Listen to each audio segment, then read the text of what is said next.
Well, welcome everyone to the Herbert C. Kelman seminar, and we're just delighted to have you. I know we've got people from all over the world joining us for this seminar, so we're grateful that you've taken the time out of your busy lives to be with us here today. And my name is Donna Hicks. I'm the chair of this seminar, and I want to just point out that it is co-sponsored by the Program on Negotiation at the Harvard Law School and the Weatherhead Center for International Affairs, also at Harvard. And I wanted to just explain what the format of the seminar is. Our speaker, Jonathan Bourguignon, will speak for about 40 minutes, after which you will be able to ask questions. And if you would please put your questions in the Q&A function of the down at the bottom of your screen. And I will moderate those questions for Jonathan.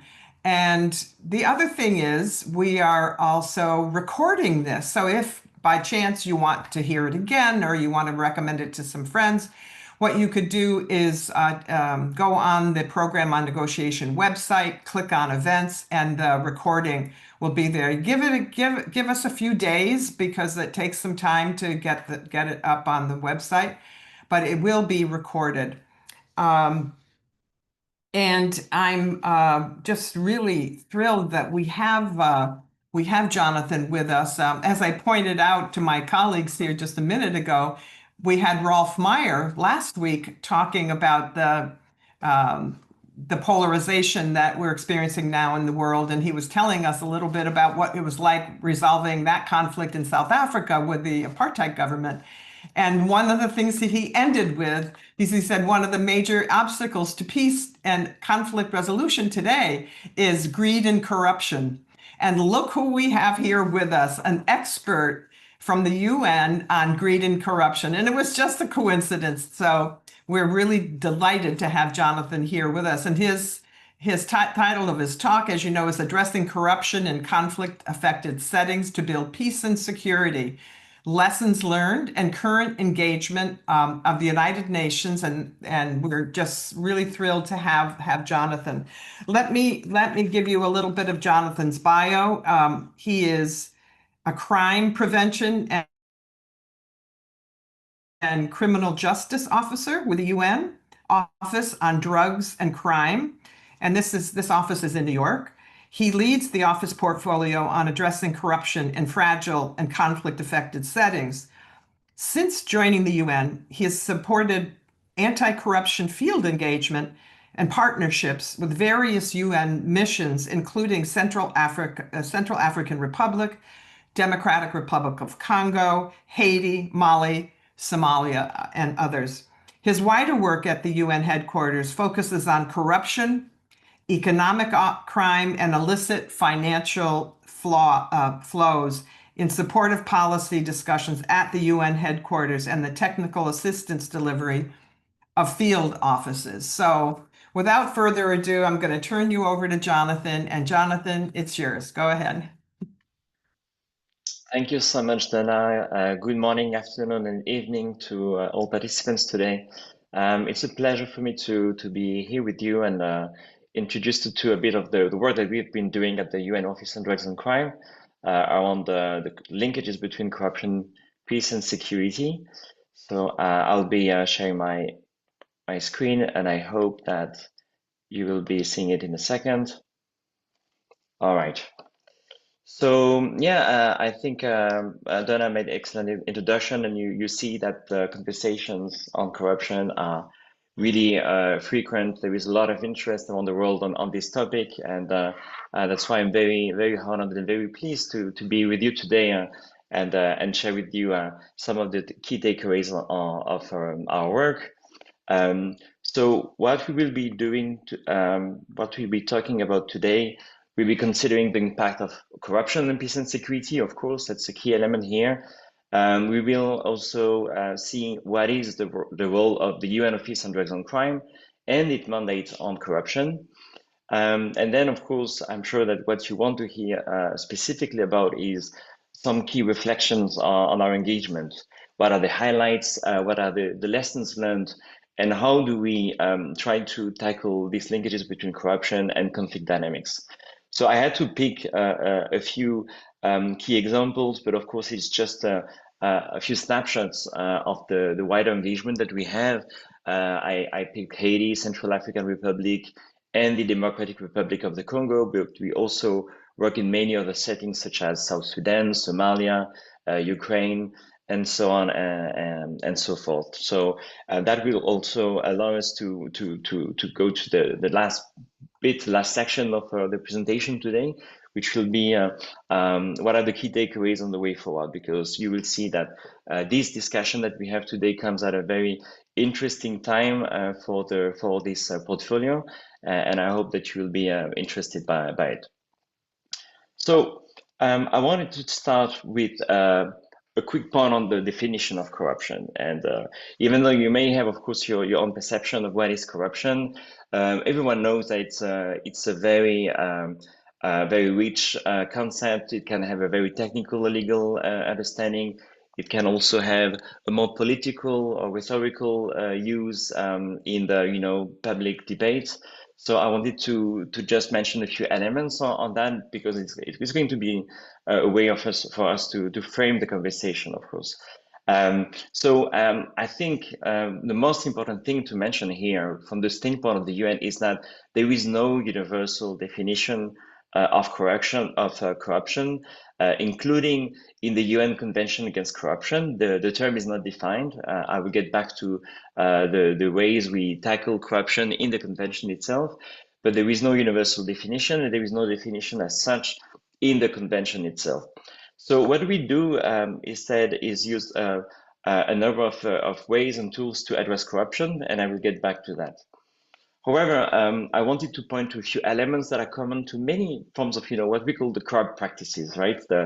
What are the common traits that we see in any kind of corruption, or almost all kind of corruption, whatever the domestic or sub-national differences, the differences across sectors as well of public governance, etc. One of them is an element of power or authority. I would say that that's something that is definitely a common trait. And then there is an element of abuse or misuse of this trusted power of authority. And this person is going to use the person who is, being charged with this power authority is going to use it to get or to offer an advantage. So that's something that we can often see in many corrupt practices. So this being said, what I also like to emphasize in any conversation I have on corruption is that this is, there will be in the criminal law elements to corruption, but when we work on corruption as a UN ODC, it's really about a wider understanding of ethics and integrity. So, and of course, as you can imagine, an ethical behavior, acting with integrity, this goes well beyond the idea of not corrupting or not being corrupt. Of course, so it's a key element, but it's not the only element. So if I would move to something a bit more concrete about the way corruption can play a role as a direct threat to peace and security. I'm sure that many of you follow developments across the world and in the different geopolitical dynamics and the different security threats at borders or within countries.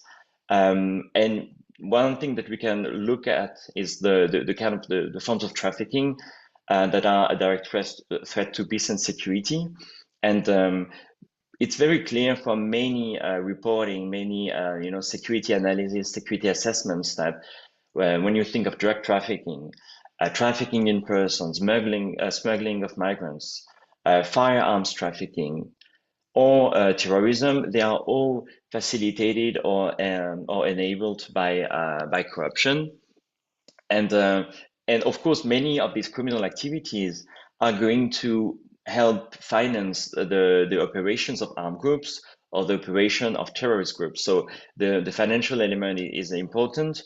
There is also the element of the law enforcement incapacitation, because criminal activities, for example, at borders, when you look at the work of border management or customs authorities, when you target the officials living at the border, working at the border, or the communities living at the borders, you can with corruption, you're going to be able to carry out a number of operations that make borders more porous to any kind of activity, of course, and that in turn can also make the borders area more prone to instability.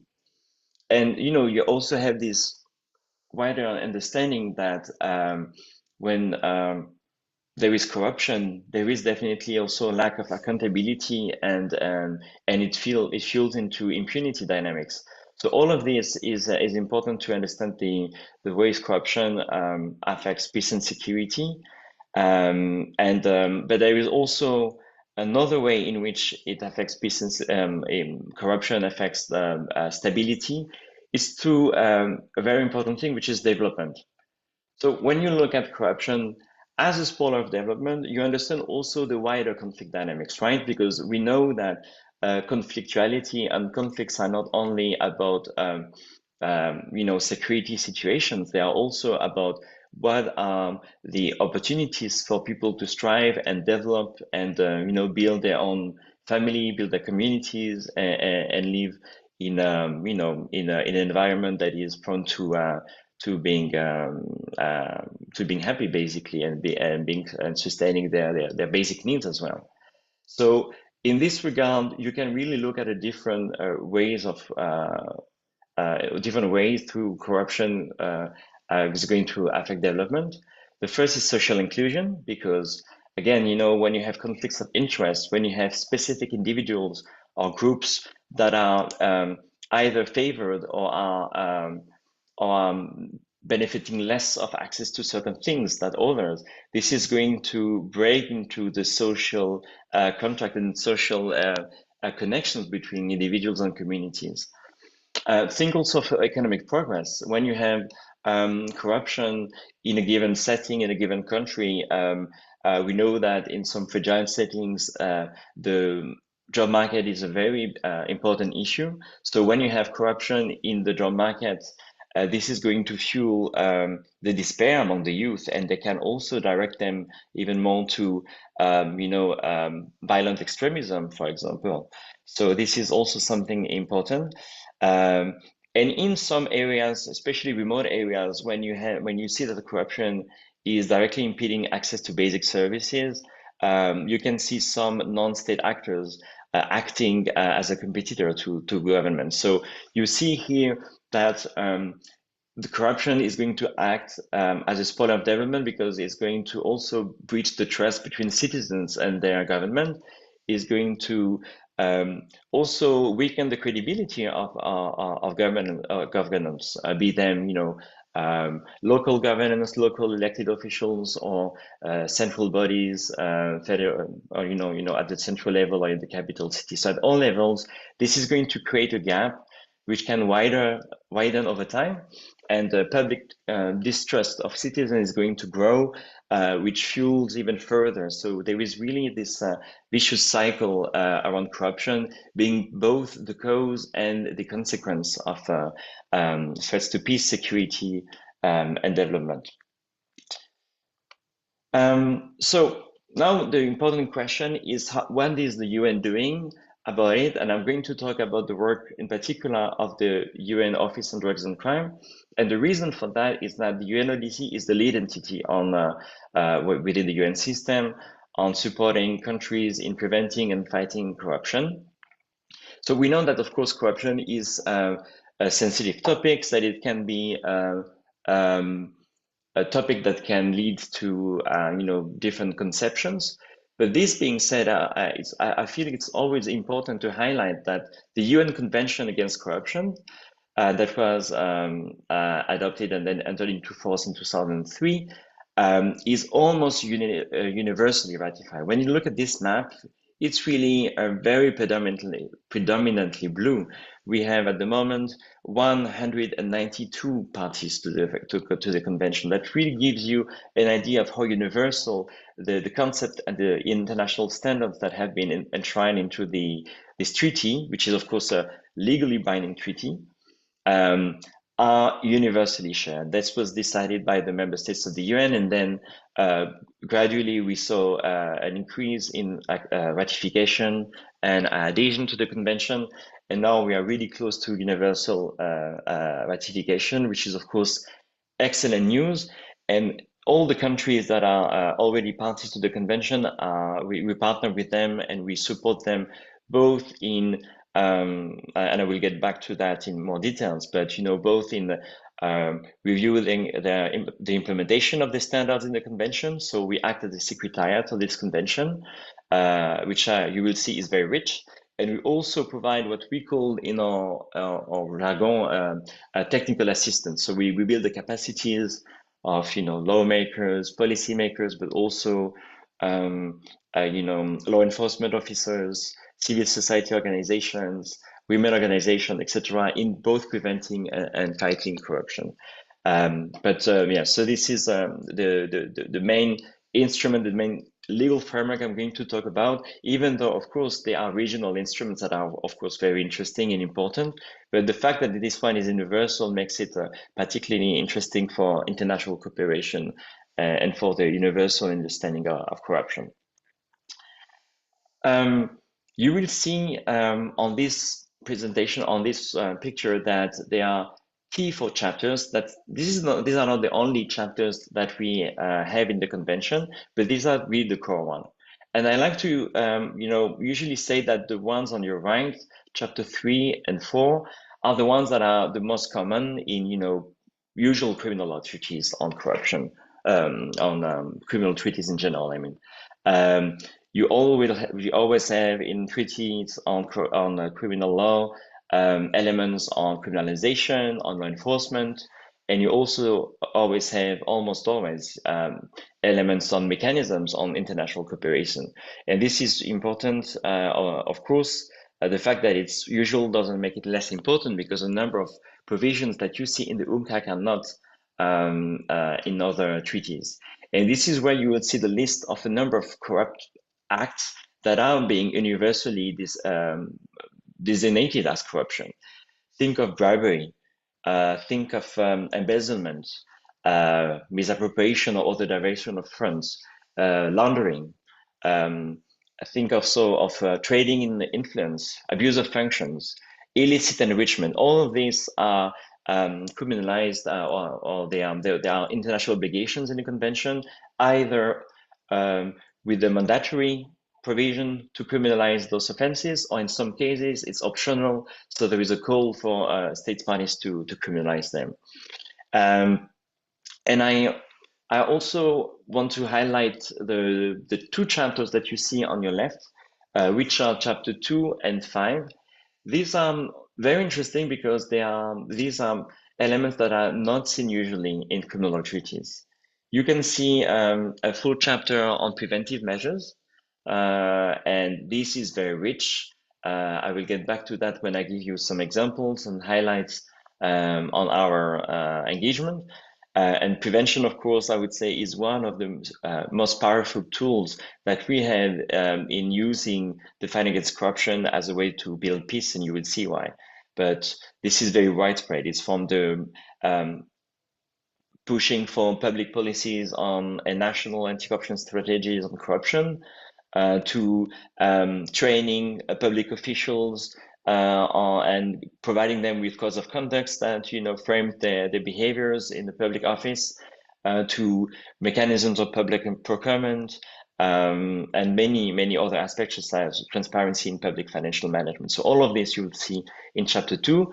Whether in chapter 5 it's on asset recovery, so this usual situation that you see, especially in fragile settings where some assets are going to be stolen and by a certain individual, be them in public office or not, and they're going to hide these assets in another jurisdiction in order to prevent law enforcement to identify then confiscate these assets. And so international cooperation is key in this regard, and it's also a very important factor for development. So asset recovery is usually one that is also very popular in our work. So this is really the basic framework on the UNCAC, but of course what you want to hear, especially today, I assume, is what we do on corruption in conflict-affected settings. So as you can imagine, the UNCAC is ratified by almost any country that is being in a fragile situation or affected by conflicts. And based on that, we've had a number of political commitments by member states of the UN, which allows us as UNODC to work quite extensively now on this area of work. The first I wanted to mention is that there was a UN common position adopted in 2020, and it recommended that peacekeeping and special political missions be designed and implemented with a clearer anti-corruption lens. So that's something I have also witnessed in my work. As Donna mentioned, I have worked in the Somalia, DRC, Haiti, and other settings. And it's a conversation that we see a lot, is how it's the big question of how do we integrate anti-corruption in the work of peacekeepers and peace builders. For that, we needed really a strong political commitment, and it was provided by the General Assembly in 2021. You can see this invitation to UNODC to work with Department of Peace Operations of the UN and Department of Peace Building Affairs, DPPA. Based on that, we have developed ourselves some both strategic and operational partnerships, I would say. The strategic partnership is the practical guidance. I think one of the key concrete elements of our work with DPO and DPPA is the practical guidance that we have developed on UN engagement on anti-corruption in conflict-affected settings. I will get back to that when we get closer to the final segment of this presentation, but it's really something that is going to be key for the next years for this work stream. Another very simple but a key way of ensuring that anti-corruption is integrated in really the daily thinking of peacekeepers and peace builders is through staff. So I'm a concrete example of that because I'm co-located in the Department of Peace Operations in New York at UN headquarters, and I advise and contribute to a number of work of the Justice and Correction Service of DPO. But you can also, and especially do that, of course, as well in the field, where it's also very important. So we have had in the past anti-corruption advisors posted in the office of the resident coordinator of the UN RC, if you see in the acronym on this slide, in the Democratic Republic of the Congo and in Somalia. And that has proved really key to advise also at the high level, the UN senior leadership when the topic occurs, because of course you need some technical expertise to be able to work on this sensitive topics. And you will see that we have found ways to approach this topic at a very technical level. We understand the political dynamics behind, but the approach of UNODC is really to provide technical assistance based on, the identification of legislative gaps, policy gaps, and of course, gaps in the capacities of the main anti-corruption authorities. And the way we can do that is through the review mechanism of the UNCAC. It's a very interesting mechanism. We call it the IRM. And again, many fragile settings have gone through the IRM. It's a peer review mechanism. So one state is reviewed by two other states, and you have a lot of public information on that. And we use that to inform on engagement in a number of countries. Speaking of operational work, I'm going to give you some specific examples, but I wanted to mention a few missions we work with directly. The BINU in Haiti, the Integrated Office of the UN in Haiti, the MINUSCA for Central African Republic, the MONUSCO in the DRC, and the UNMISS, which is the mission in South Sudan.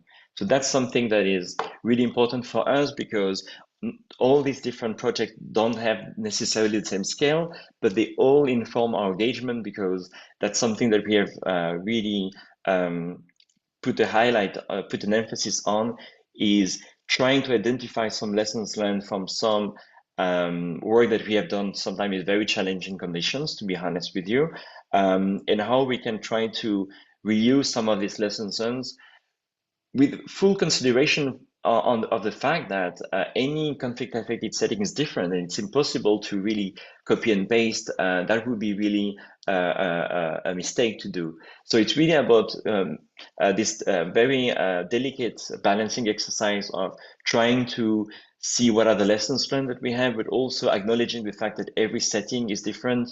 And even at the national level, you can have very different dynamics in different provinces, in different regions. Yet you do have to factor in when you both design and implement work on anti-corruption.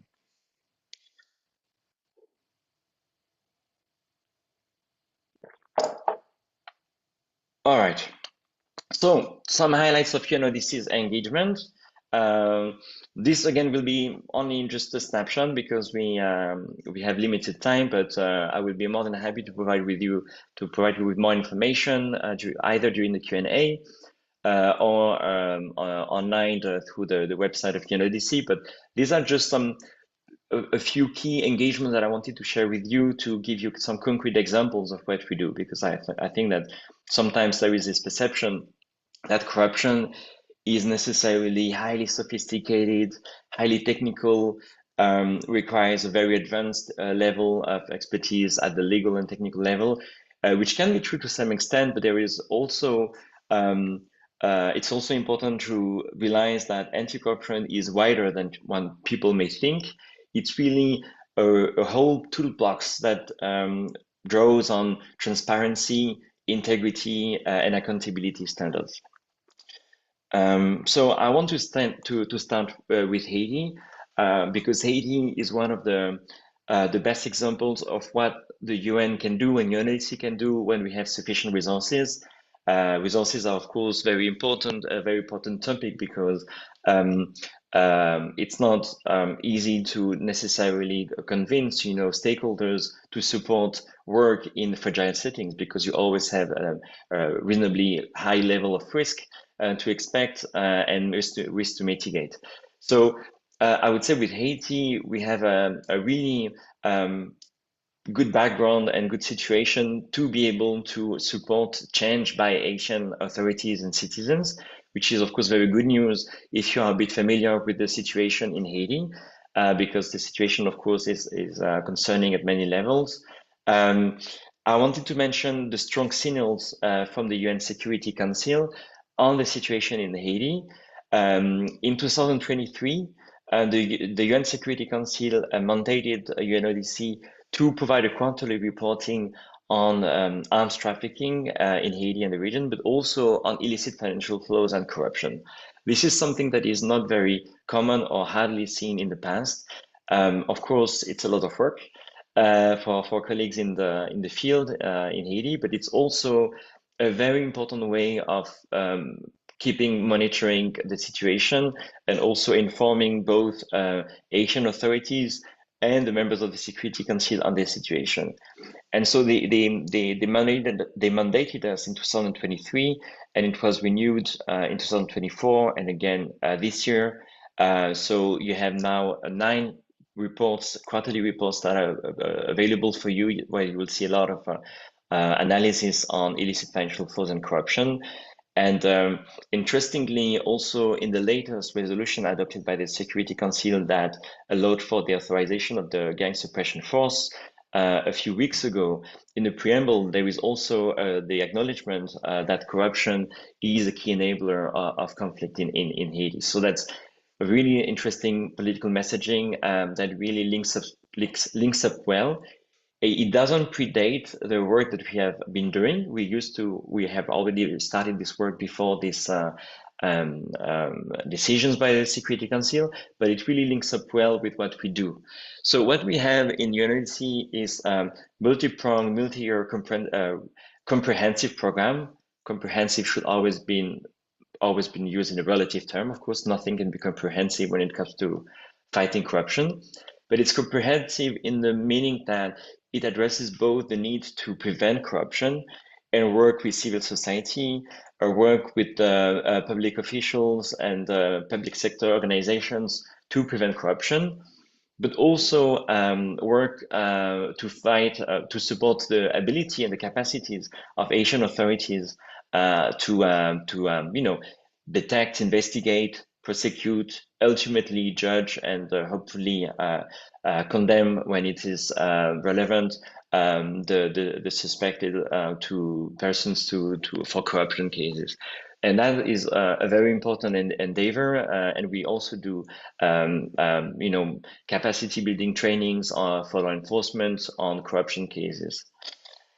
Another highlight I wanted to share of this work is the importance of what we call interagency coordination. So I may have to translate that in a more familiar term, because this is again some vocabulary that we use in UNODC. What we mean by interagency coordination is the capacities of the different bodies that have a mandate on corruption to work together. And the situation in some countries, and it's actually more frequent than one may assume, is that civil bodies will have a mandate either to prevent and or to fight corruption.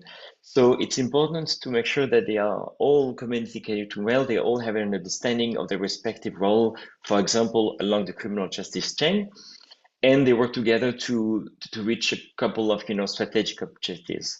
So this is why we have supported the setting up of what is called the La Task Force Anti-Corruption, the Anti-Corruption Task Force in Haiti, which is gathering the key bodies working on corruption in Haiti, the ULCC, which is the main anti-corruption body, but also the procurement agency, the financial intelligence units of the country, and many other key actors. And thanks to that, they have been able to adopt an action plan recently, and they're working on how to, focus on some of the vulnerabilities they have seen in tackling corruption together.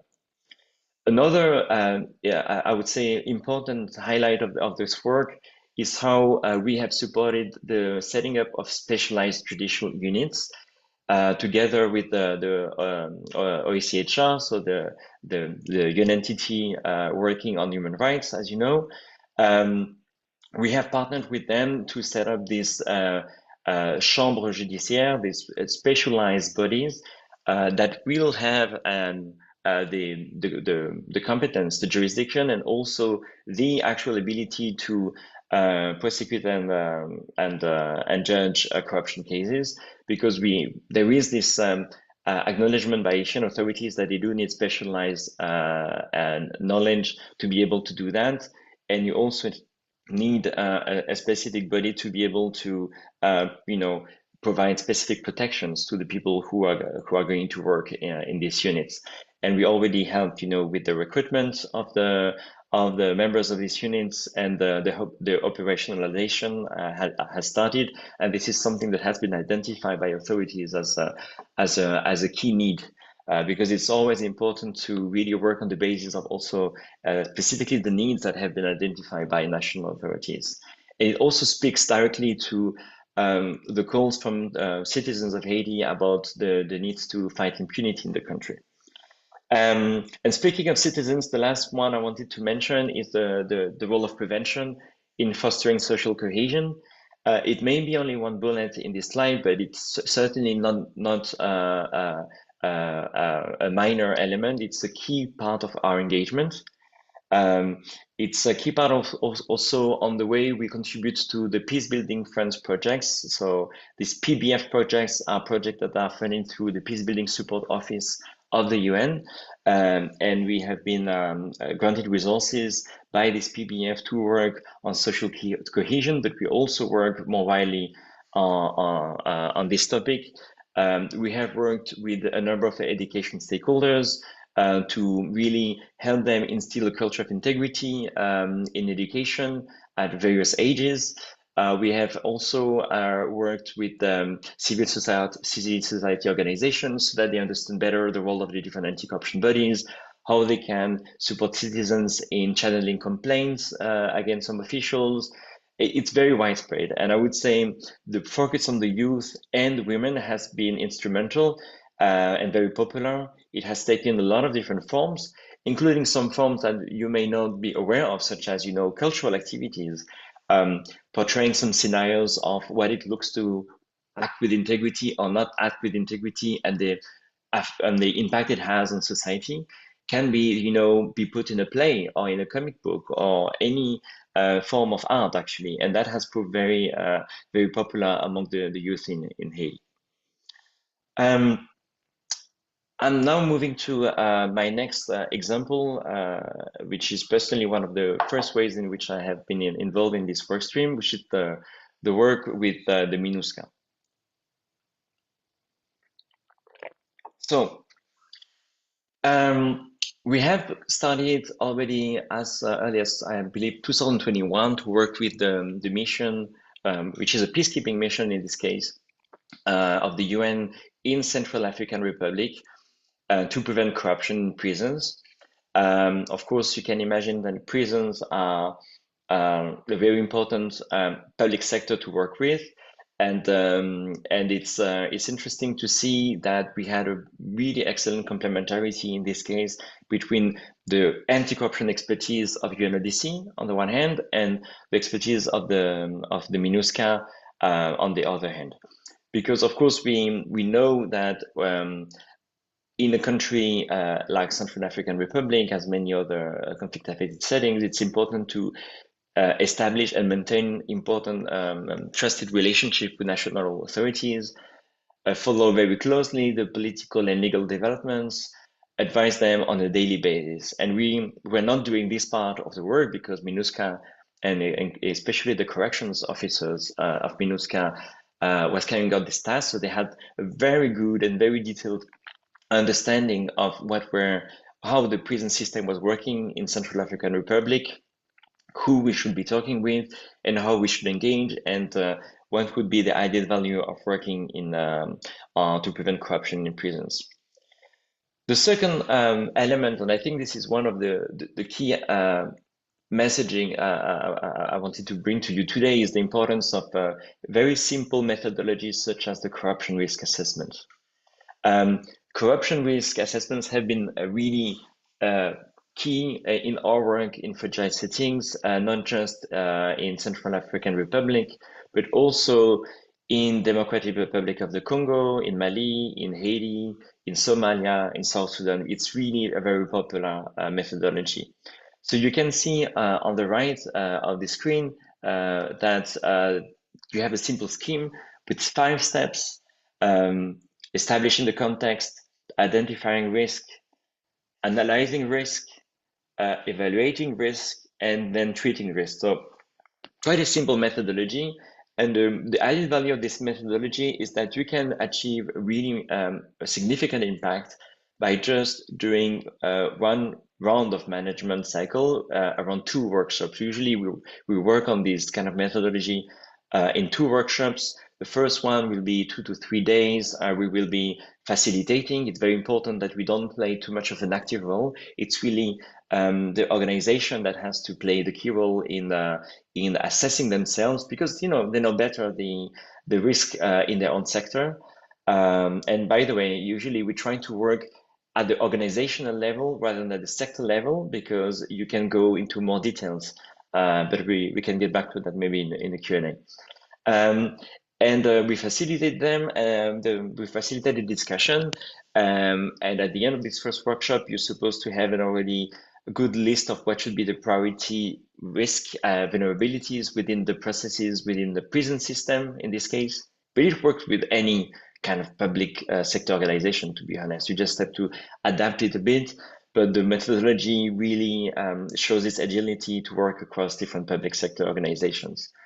And then after it has been endorsed and there has been like an initial discussion within the leadership on this list of risks that needs to be prioritized. There is a second workshop, and we work on the mitigation measures to be connected to the main risks that have been identified. And so you see, it's a simple methodology. I could always explain in more details, but we have limited time. But it has been very efficient in both trusting and empowering, I would say, public officials in being both not the key, not just being perceived as necessarily a contributor to corruption, but in this case, being empowered to be an actors of change. Because when we put experts in the room on corruption risk assessments, we rely on their knowledge of the vulnerabilities. But of course, we're not going to talk about the past cases because it's important to remain open and focus on what needs to be achieved in the future. But we trust the expertise about these vulnerabilities to be able to have a really relevant action plan to mitigate risk. And this also leads to a more realistic understanding of the situation, because we always tell them to work on the basis of what are the actual resources that they have now, and not on the assumption that there may be additional resources. So sometimes it can be very limited resources, but so be it, because we can always achieve a lot with the limited resources in any given setting. And the way we have been working, as I mentioned before, is also using the recommendations of the IRM, but also using the lessons learned from other missions. And at the time when we started, even though now the MINUSCA project is still ongoing, at the time when we started, there was another project which is now closed with the MINUSMA, and it was very interesting to see the synergies between the different missions with whom we worked on the same topics. And in Mali, we had some different missions in Bamako or in Bangui, sometimes with a couple of weeks of difference, and it really helped us understand also some common traits that we could see in terms of vulnerabilities.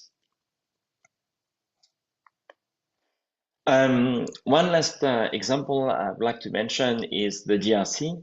And the reason why I picked the DRC is because it's one of the countries in which we have been the most actively engaged in recent years. And we should be able to start soon a new project with the DRC. But we have worked for almost 3 years, not just with MONUSCO, even though today my highlight is on the work with MONUSCO, but also more widely with an anti-corruption officer who was posted in the DRC, working on a daily basis with national authorities and civil society organizations. And the reason why I wanted to mention the DRC is that I think it illustrates well some of the key thematic areas that can be successful in fragile settings, and by that I mean judicial integrity in this case. So the integrity of the judiciary and of magistrates, so both the individuals and the system, is something that is addressed in the Convention Against Corruption, in the UNCAC, in Article 11. It has proved to be a key international standards to support work on this area. It's also directly in connection with that the Global Judicial Integrity Network was developed. And this Global Judicial Integrity Network is a really interesting network of judges around the world that have worked for really a number of years now on judicial ethics. And they have developed a number of materials on some guidelines, how to draft a code of conduct, how to work on disciplinary measures, how to think of the role of social media in the appropriate conduct of judges. So all of this has been developed in partnership between this network and UNODC, and we have used it in the DRC, translating it to French to some extent. So we had this methodology that we used there, but we also used it in Haiti to some extent. So one of the latest activities that we did was with MONUSCO in November last year. We had an entire week of activities with the judiciary. We worked with the National Judicial Training Institute. We worked with the Council, the High Superior Council of the Magistrates, the Conseil Supérieur de la Magistrature, the CSM. And we worked on two main objectives that week. It was to do a training of trainers.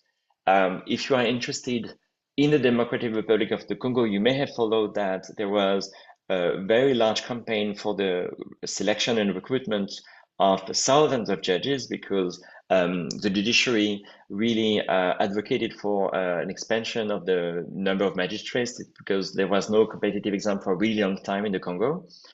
But of course, now that we have a lot of new magistrates coming, it's posed a challenge to train them all at the same time, even though UNDP has done a lot of work on that. But it's also an opportunity. It's and by UNDP, sorry, I mean the UN Development Program. It's an opportunity because you can really work on messaging a culture of integrity to an entire generation of judges. And the way you can do that is, of course, by approaching these 2,500 magistrates, as UNDP is doing to some extent, but also by working with the trainers who are going to be the trainers of the future generations. So we trained judicial trainers in the DRC on judicial integrity and how to have discussions within the judiciary on this sensitive topic. Because it has been, identified by many judges that the perception of the judiciary, uh, not just in this country but in many countries, is particularly affected, and they want to improve the public trust in the justice system and in judges. So this is why some champions could be identified within the judiciary, and they were selected by national authorities. And we trained them so that they could train for years and years going, those participating to fostering, a respectful rule of law, fostering a proper connection between the citizenry and its judiciary, so that also when there is a judgment that is finalized, is going to be perceived with credibility, and accountability will be strengthened. So that's something important.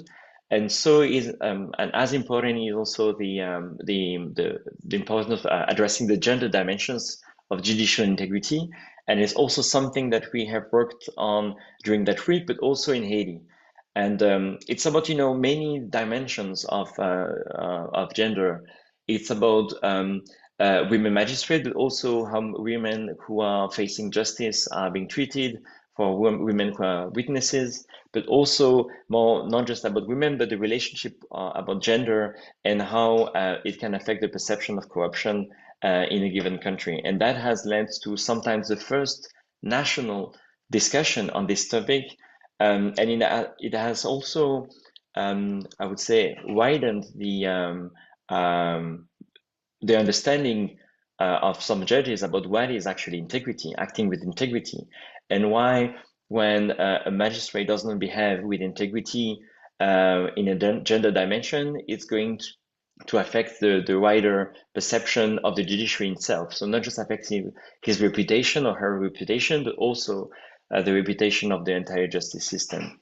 And again, this has been also carried out similarly in Haiti, and with great feedback, and sometimes also identifying women, association of women magistrates, association of women clerks, who wanted to move forward based on the recommendations that were identified in the workshops. Because this dialogue are not just to discuss, we're trying to make it as concrete as possible, and help this dialogue leads to an action plan, leads to a number of concrete decisions, always realistic, always pragmatic, that is going to again improve, I would say, the social cohesion. So you already heard a number of key takeaways, but I wanted to finish by this presentation by telling you a bit more about the practical guidance that we are now close to finalizing together with the Department of Peace Operations and the Department of Peace Building Affairs of the UN. This guidance will be launched hopefully on the 15th of December, and it's a reflection on many of the examples I have mentioned, but not just at an operational level, but also at the level of UN senior leadership. So you will see once the guidance is issued that it provides a number of recommendations to UN senior leadership about how to navigate this complex topic, how to bring it in the conversation, how to think of that as a trade-off to other elements in a wider day. So I think it links up well with the wider discussion hosted by the program on the negotiation about the kind of conversation you can have in a difficult environment on a very sensitive topic. And it also provides a number of concrete tips that have proved very useful and helpful for us in securing commitment, sometimes at the highest level of government, contrary to common belief that you will see a lot of governments being keen on making important political commitments to support the implementation of the UN Convention Against Corruption. So it's really about bringing these key takeaways both to UN senior leadership on the one hand and to colleagues who are working for UN missions and also in non-mission settings on the other hand, because many of them could work more on anti-corruption, not just anti-corruption officers. You could think of political officers, political affairs officers, rule of law officers, judicial affairs officers, and also risk management officers, and many other key colleagues who work sometimes in difficult environments and who see the impact of their work being directly jeopardized because of corruption. So we hope that once we launch this guidance, which should happen at the next conference of the states bodies of the UNCAC in December in Doha, Qatar, we will be able to identify a few pilot settings and work together with the UN teams on the ground to bring this message to more crowds. So yeah, this was really just a glimpse of what we did and what we do. I hope you find it interesting, and we can get back to any points and discuss further in the Q&A. Thank you very much. Wow, Jonathan, that was remarkable, and I really appreciate how you have taken the time to describe all of the aspects and complexities of the task that's on your plate here at the UN. And so, first of all, thank you for everything that you're doing. I want to apologize in advance to our participants because we're not going to be able to get to a lot of your questions, but there are so many wonderful ones.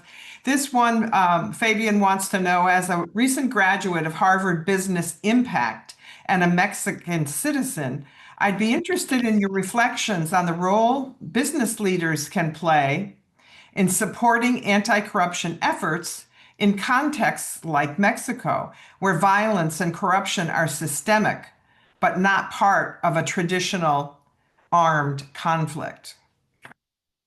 Thank you very much. Should I start right away, Donna? You want to take a couple of questions? No, go ahead. Just that's okay. We're really running out of time. It's very interesting to have this question from a fellow from a Mexican national, because we had an event last year to celebrate the Anti-Corruption Day in New York on the 9th of December every year. You know, we celebrate the International Anti-Corruption Day. And we had a number of youth speakers, and one of them was a Mexican national from the business sector. So and the whole point was precisely that we wanted to bring this message that businesses are part of the answers. It's not just about, it's not about putting a blame on any sector or any stakeholder in a given sector. It's really about making businesses and any other stakeholders understand the positive role they can play. And the way we have done that with businesses in particular is through a program on business integrity that we run almost worldwide. We have worked in a number of countries. I'm pretty sure that we have worked in Mexican business integrity because we have a very active office there. But talking of conflict-affected settings specifically, I could mention Ukraine. We work on business integrity in Ukraine as well, so this means that you can work with compliance officers. Of course, you can work with compliance and ethics officers, but you can also bring companies that want to make integrity one of their core values. And it's sometimes also a way to foster women's leadership and women's role, for example. So when we support workshops where we bring women entrepreneurs so that they can face corruption in the sector, so that they can break the silos and or the ceilings and reach leadership positions in business. So you're both preventing or fighting corruption, and you're also working for women empowerment. So you have a lot of interconnections between the different work streams, and business integrity, I would say, is a core part of the work we do. Okay, thank you. This one's from Nora on special justice units. How do you justify the training and protection of those dealing with corruption, but not those dealing with other serious criminal cases, such as, for example, murders or human trafficking? Do these cases not also deserve professional and independent criminal procedure? Why not support the criminal justice system as a whole, combined with specialized corruption units with powers limited to deal with only of cases where they have the biggest impact and Mm. strengthen the whole of the criminal justice system? Excellent. That's a really excellent question, and that allows me to clarify this point as well, because you always have to cut a little bit and the way you describe your work. So the good news is that this is already being done. So I was mentioning our partnership with the UN Office on Human Rights, and this work has two pillars. I mentioned the first pillar on corruption and economic crime, but the second pillar is specifically on mass crimes or on atrocities and on serious forms of crime that have an impact on human rights. So these were identified together with national authorities as the key priorities for the future of Haiti. Of course, you need in parallel to, completely agree with you, to strengthen the capacities of the criminal justice chain as a whole. But looking at these priorities, I think it's important because of the sensitivities of these topics and the need for special training to have this focus on these two areas, but the one you mentioned is definitely addressed by this project, yes. Okay, great. Okay, and this will probably have to be the last one. This is from, I think it's Giuselino. She says, good afternoon. France's former President Sarkozy went to jail last month due to the use of international money of Gaddafi in his election dispute for presidency. Last month, according to the media, U.S. former secretary mentioned that Maduro's money has financed Lulu's election dispute for presidency. At the same time, we have seen current U.S. administration trying to control what can be discussed at the universities. What's the relationship between transparency and corruption? Left parties' public policies are more condescending to corruption than right parties' public policies. That's a question. Congratulations for your presentation and work, and thank you. Thank you very much. I mean, as you can imagine, as a UN official, I'm not going to comment specifically on recent news in a given country. What I can tell you is that what we usually say is that no country is immune to corruption. So when you have 192 parties to the convention, every single one of them, by ratifying the convention, acknowledge that they can have gaps and they have to work on that. So the vulnerabilities and the seriousness of the issues and the sectors that are the most prone will be different. So we're always trying to avoid comparing, for example, different countries. What is important is understanding at the country level what are the gaps. And of course, transparency is, one of the key principles running through the entire chapter 2 on prevention. Transparency is key.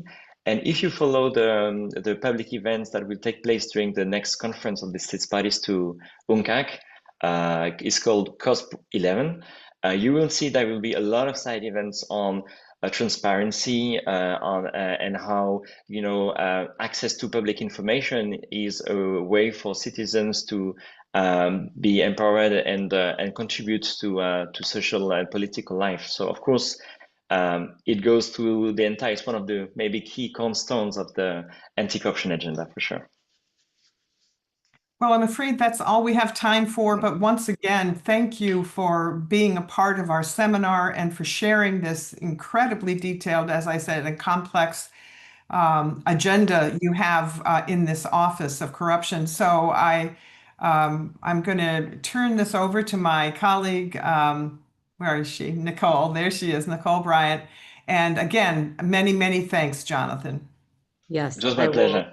I will absolutely echo Donna's thanks, Jonathan, for your very rich discussion, and to everyone whose question we weren't able to get to. I apologize that you were left off. We have a number of events coming up towards the end of the year. including next week a book talk with Robert Malley on November 20th, and then Shannon Fletcher on the 24th, as well as our next Kelman seminar, which will be on negotiating as a journalist on December 16th. We're also starting to schedule events into 2026, so there are things coming up on the website for January, February, and March. So please stay tuned, and we look forward to seeing you here again at a PON Live, a Kelman seminar, or perhaps at one of our courses in Cambridge or online. Thank you to everyone, and have a wonderful rest of your day.